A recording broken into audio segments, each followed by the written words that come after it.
พี่น้องตอนนี้คนไปเที่ยวเมืองเฟืองทางด้านบ้านโคกไผ่ปักสมนี่คนไปไล่ขึ้นหรือ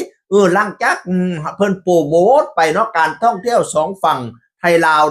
ระหว่างจังหวัดเลยกับแขวงเวียงจันทน์น่ะวันนี้คนก็เริ่มทยอยไปเที่ยวกันไล่เติบแล้วมันมีความชัดเจนขึ้นพาสปอร์ตสามารถข้ามได้บอร์เดอร์ไลน์สามารถข้ามได้มีเรือขนานยนต์ให้ข้ามมีเอารถยนต์ข้ามไปได้แล้วก็นั่งเรือหางยาวข้ามไปก็ได้ไปขี่รถฝั่งนู่นก็ได้แล้วแต่สะดวกแบบไหนพี่น้องเอ๋ยคนก็เริ่มทยอยไ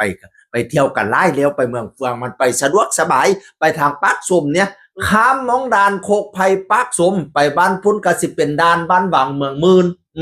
บัดนี้ล่างจากข้ามไปปุ๊บก็ขี่รถเข้าไปอีก80กว่ากิโลก็สิฮอดเมืองเฟืองพี่น้องถนนก็พอไปพอมาอยู่บ่ได้ขี่ไล่ขี่เลลาดยางจนไปฮอด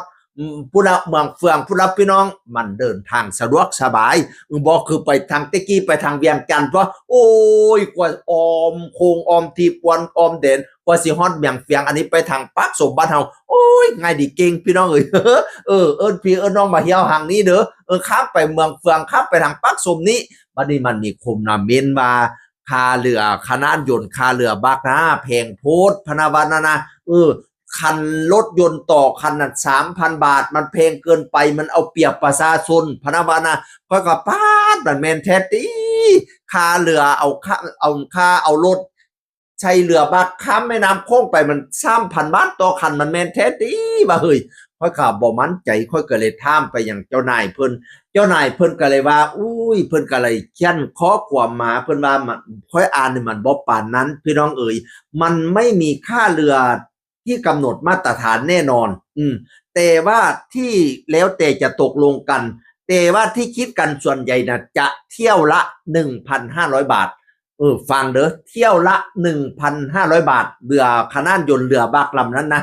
เที่ยวนั้นอาจจะใส่รถยนต์ได้5 คันใส่ได้5 คันก็ตกคันละ300 บาทเด้บ่แม่น3,000เด้300พี่น้องค่าเรือลำนั้นใส่ได้รถยนต์ใน5 คันสินะหรือว่าถ้าจะเหมาต่อลำเลยสมมติว่าเรือลำนั้นมีเฮาผู้เดียวหรือมีเพื่อนอีก2 คนถ้าเหมากันในจัดตกเที่ยวละ 2,000 บาทครับมันโลจัก5 คันกับบ่มาจักเทียนะยักไปแล้วปวดยักไปแล้วค่อยเมาหรอกเสียส่วนใหญ่ต่อครั้งจะครั้งละ 2,000 บาทปนะบ่าเพื่อนบ้านพี่น้องเอ๋ยแล้วก็สอบถามรายละเอียดได้เลยที่คุณสมศักดิ์เสนาวงศ์0895767444อันนี้เรือบักเรือขนานยนต์บัดนี้สำหรับคนที่โดยชั้นเรือไปบัดนี้บ่ได้เอารถไปเอาโดยชั้นเรือไปแล้วไปให้ขี่รถอยู่ห่างหน้าคุณพี่น้องเอ๋ยค่าเรือจะตกคนละ50 บาทแต่ผู้โดยสารต้องครบ4 คน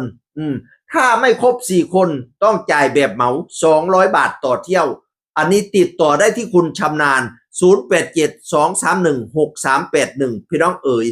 ไม่มีเที่ยวเรือประจำว่าจะออกเวลาไหนแต่จะมีเรือจอดแช่พนาว่าเรือจะทำการประมาณ8 โมงเช้าถึง16 นาฬิกาพี่น้องเอ๋ยอันนี้เป็นข้อมูลจากว่าที่ร้อยโทอภิชาติจันทวันปลัดอำเภอหัวหน้ากลุ่มงานความมั่นคงอำเภอปากชมจังหวัดเลยเพิ่นให้ข้อมูลมาพี่น้องนั่นละวันนี้คนข้ามไปกาถ้ามหมาว่ามีรถโดยสารบอทางผู้นั้นมีรถตู้เมารถโดยสารนี้เพิ่นว่ามีประมาณวันละ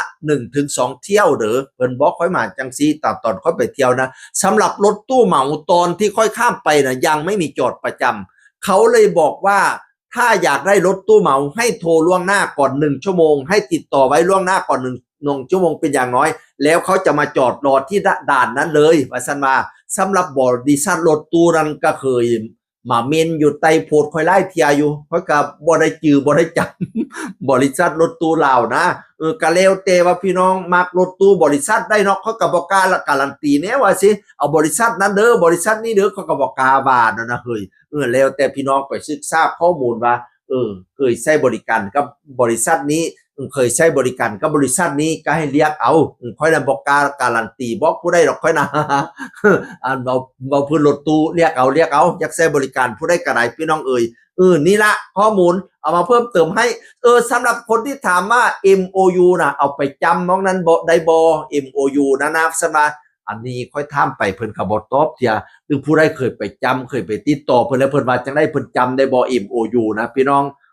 คันไปรอบหน้าค่อยสิถามเพิ่นให้เด้อโอ้ยจะได้ไปปักสมง่ายบ่เนาะเสียงอื่นคนก็เว้าสู่ฟังสวัสดีครับสวัสดีครับ